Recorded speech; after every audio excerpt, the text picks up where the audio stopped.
Processo de fabricação. Por que um técnico precisa saber o processo de fabricação do carro e das peças dele? Porque em alguns momentos ele precisa refazer. Por exemplo, na troca de um componente estrutural da carroceria, o funileiro precisa saber de solda ponta, de solda MIG. E isso é o mesmo processo de fabricação da carroceria. O bloco é fundido, o bloco do motor é fundido, não se dá manutenção em ferro fundido, beleza? Nós já vamos falar por quê. Bacana? Então vem comigo que eu vou te mostrar aqui quais são os processos e quais são essas implicações.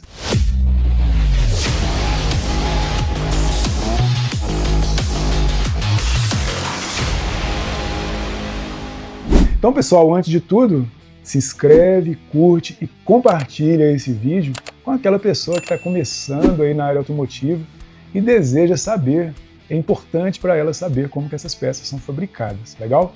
Vamos começar então pelo processo de fundição. O que é o processo de fundição? Nós temos uma forma, né, nessa imagem superior aqui, ó, nós temos uma forma, né, onde o material que vai constituir a peça, ele é vazado. No bloco do motor, por exemplo, esses aqui são moldes de bloco, né, onde o ferro fundido é vazado. Na hora que eu removo, né, depois que esse material ele é depositado aqui, ó, quando eu removo esse bloco do molde, ele vai ter essa forma aqui, ó, que a gente está vendo aqui à nossa esquerda, né? Veja que o cilindro, ó, olha só, não foi usinado ainda, está em bruto. Legal? Ele tirou aqui só uma rebarba aqui nessa superfície aqui que teve uma usinagem, mas o cilindro ainda está bruto. Legal? Então esse é o processo de fundição, que pode ser por gravidade ou pode ser também sob pressão. Bacana? Então um bloco, voltando aqui, tá? Só para concluir o bloco, um bloco em ferro fundido, pelo fato de ser um material extremamente duro, ele também é extremamente frágil, ou seja, ele quebra com facilidade se golpeado aí com uma outra peça metálica, por exemplo. Então não se solda bloco de ferro fundido. As pessoas podem fazer manutenção, mas não se solda, porque para soldar é necessário que ele atinja a sua temperatura de fusão, né, e se molde ao metal que eu estou adicionando. Então, para fazer isso num bloco de ferro fundido é extremamente difícil e não é indicado, beleza? Então já é uma dica aí para quem sempre pergunta, né, se faz manutenção em bloco de ferro fundido. Forjamento. O que é o forjamento? Depois que a árvore de manivelas que está lá dentro do bloco ela é fundida, ela passa pelo processo de forjamento. Aqui, ó, a gente não está conseguindo ver aqui direitinho, mas isso aqui é um molde onde ela está sendo golpeada aqui nesse sentido da seta, ó, martelada, para que os grãos da árvore de manivelas fiquem mais compactados, ou seja, fique mais dura, mais resistente. Legal? Isso é a forja. E depois que ela está fabricada, a gente consegue ver aqui, ó, nesses encontros aqui, ó, aonde foi o encontro ali no processo de forja.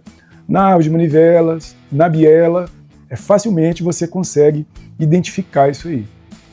Logo depois, ela é usinada, né, e passa pelo processo de têmpera por indução, né, na maioria delas, que vai passar por um processo de endurecimento da superfície através de um campo eletromagnético para que essa superfície aqui, ó, que vai ser usinada, ela fique mais resistente, mais dura do que o restante ali do corpo da árvore de manivelas, beleza? Bom, temos também a metalurgia do pó, alguns cabeçotes eles são feitos dessa forma, tá? Por exemplo, eu tenho lá uma liga de alumínio, né? Eu vou compactar essa liga, né? Pego a mistura, né? Jogo ali, faço a compactação. Depois que ela é compactada, ela vai para um forno, né? E dentro desse forno, logicamente, ela vai aquecer, né? Por exemplo, aqui, ó, a 1150 graus. Então, se ela está compactada, presa ali, e ela vai aquecer, ela vai tomar a forma ali daquele molde e vai preencher com mais facilidade os alojamentos ali daquele molde, né? Fazendo com que essa peça tenha uma melhor distribuição de material e de tensões. Então, a sinterização ela é muito bacana por causa disso. Depois de sinterizada, ela vai para o processo de embalagem. Então, alguns cabeçotes, como esse aqui, ó, quem é da área aí, né? Eu peguei essa imagem aqui na internet, isso aqui é a tampa lá de válvulas, né, do cabeçote de um motor Fire 16 válvulas, né? bem conhecido aí, já está no molde, tá vendo que tem 4 cabeçotes no mesmo molde. Então no mesmo molde você pode fazer várias peças, tá? Logicamente esses moldes eles são numerados, tranquilo? Bom, torneamento. Torneamento é quando a peça está girando, tá? E eu tenho ali uma ferramenta de corte, que é essa aqui, ó, né? Então essa peça ela vai girar na velocidade determinada de usinagem para aquele material, tá? E depois eu tenho a ferramenta de corte que vai remover ali o material restante, né, gerando cavacos, né? Então o torneamento é um processo de usinagem com remoção de cavaco, beleza? A palavra é essa mesmo, cavaco. Então tudo bem calculado, né? A velocidade de rotação, a velocidade de corte, o avanço aqui da ferramenta, tudo isso são parâmetros básicos aí de um processo de torneamento. O tipo de superfície aqui, tá vendo? Aqui vai vir um rolamento aqui, ó. Isso aqui tem que ser muito bem usinado, tá? Fresagem. Geralmente é onde não é peça circular. Onde não é peça circular, plana, por exemplo, eu já vou utilizar uma fresa. No caso da fresagem, a peça, que é esse aqui, ó, ela fica parada e a ferramenta vai girando. O contrário do torneamento, onde a peça está girando e a ferramenta ela está andando aqui, mas bem devagarinho, né? Então na fresa, ó, isso aqui vai estar girando em alta velocidade e a peça está lá paradinha. Então uma fresa CNC, por exemplo, que é o comando numérico computadorizado, eu consigo ajustar essa ferramenta aqui para ela ir girando e movimentando até gerar a forma da peça, tá? Então nós temos vários tipos de fresas aí, tamanhos, né? Hoje em dia isso aí está muito bem desenvolvido, né? Legal, furação, fazer furo, né? Então ó, eu posso usar uma broca, né, automática, sem ser a broca lá da furadeira manual, né, o mesmo tipo de broca, né? Mas eu posso fazer um furo simples, mas eu posso fazer um furo escariado, que é para encaixar aquele parafuso e ele não ficar na superfície.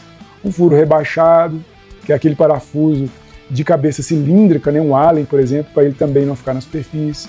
Um alargamento, um mandrilhamento e assim vai. Tudo isso eu posso fazer através do processo de furação. Retificação, opa, aí nós já temos uma superfície com uma usinagem, né, uma superfície com um melhor acabamento. O melhor acabamento é meio entre aspas, né, porque a peça ela vai ter o acabamento que ela precisa, né? Pode ser até bruto, o externo de um bloco de ferro fundido, por exemplo, ele não precisa ser usinado, né, é o acabamento que a peça precisa. Mas uma manga de eixo, por exemplo, onde vai um rolamento, ela precisa ter ali uma superfície bem usinada por causa do rolamento que vai ali.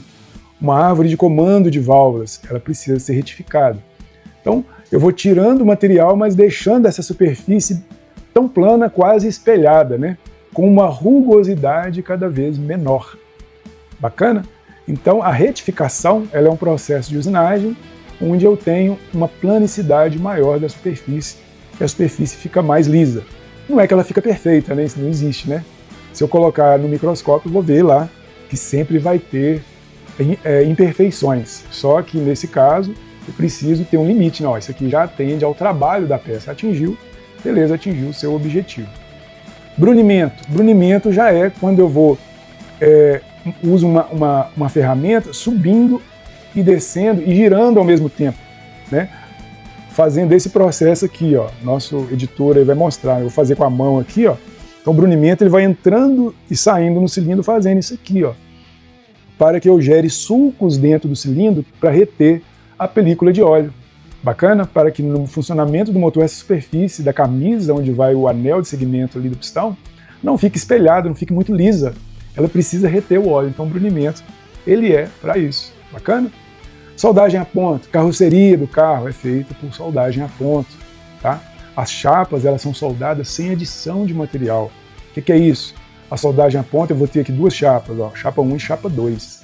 Aqui são as pontas, né, da solda, e eu faço passar por essas pontas aqui, uma corrente elétrica. Ó. Imagina uma corrente elétrica passando aqui entre essas duas chapas. Essa corrente elétrica vai gerar aquecimento, essas chapas vão fundir, ou seja, vão derreter ali momentaneamente enquanto essa corrente está passando e vão se unir uma à outra. Isso é a soldagem a ponto. Ou seja, eu não estou acrescentando material, é um processo limpo. É uma solda que a gente chama de solda autógena. é aquela solda sem adição de material. Beleza? Então, carroceria de carro, praticamente no mundo inteiro, sempre feita solda a ponto. A não ser que tenha alguns pontos essenciais, onde precisa vedar, por exemplo, aí já pode usar uma solda MIG ou MAG. Quando é o processo MIG, eu chamo de metal inerte gas. Quando é o MAG, é um metal active gas, né? Vai depender do tipo de gás que se usa. Mas é um arame de solda que tem um gás de proteção. Então esse aqui é o arame, ó, tá vendo aqui? Ó? Tem um rolo, né, que vai movimentar esse arame, e em volta dele aqui, ó, o gás de proteção aqui, ó, tá vendo aqui? Esse gás que está aqui em vermelho, ele pode ser inerte ou ele pode ser ativo, dependendo do material que eu estou utilizando no arame, tá? Então, basicamente, na carroceria automotiva é solda ponto e solda MIG. Tá joia? MIG ou MAG, né? Dependendo da área. Tranquilo, pessoal? É isso aí.